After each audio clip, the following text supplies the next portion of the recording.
Boss, pwedeng pahawak muna, may kukunin lang ako. Pahawak lang, boss, ha? Saan niya pala yung daan dito? Yan po sa tulay. Dito, sa tulay. Nagharap pa ba ng trabaho? Nagharap pa ng trabaho? Opo. Gusto yung trabaho? Pero sa loob. Interviewin ka namin. Cellphone mo, ewan. Tara.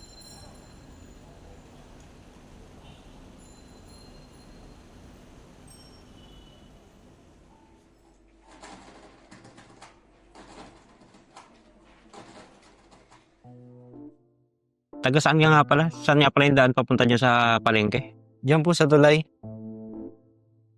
Sige, bilan mo ako ng ano,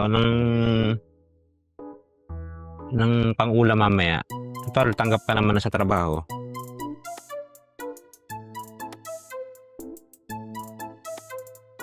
May dumi yung mata mo, may dumi. Tapos ito yung uniform mo, tingnan mo kung kasya sa'yo. Ito yung magagamit mo sa araw-araw, ha. Kailangan di mo tapos ito yung ID. Dikitan mo na lang ng 1 by 1 picture mo para makapag-start ka na ng trabaho. Yan. Congratulations sa'yo, ha. Sir, nakita mo na to? Bakit? Viral ka na, oh. Saan? Nadaanan ko ang isang lalaking nagpapanggap na pulubi at laging nakatambay na nagmamasid sa harap ng opisina namin. Kaya nahinala ito. Nilapitan ko siya at inalok ko ng trabaho. Nung una, ayaw niya dahil tinatamad pa daw siya. Nasanay na daw siya na nanghihingi ng barya o nangaagaw ng cellphone sa kanto. Sa pilitan ko siyang pinapasok ng office namin, ayaw niya pa nung una, baka raw may makakilala sa kanya. Kaya binigyan ko siya ng motivation. Sabi ko, dito marami kang mananakaw na gamit. Doon lamang siya nagpasya na pumasok. Ang galing ko, no?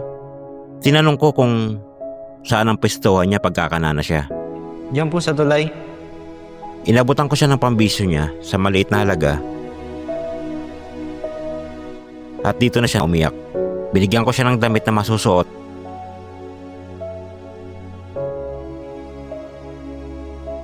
At ID para magamit sa pangbubudol-budol.